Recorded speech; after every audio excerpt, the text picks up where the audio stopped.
అదిమిన షోకులో ఉరి విడిచిన నెమలికి సవతిగా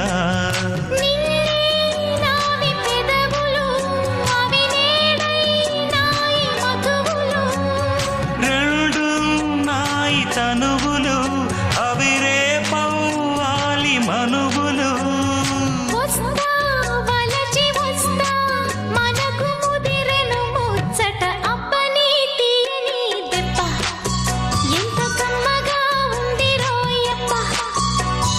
అమ్మ నేనున్న నీ బుగ్గ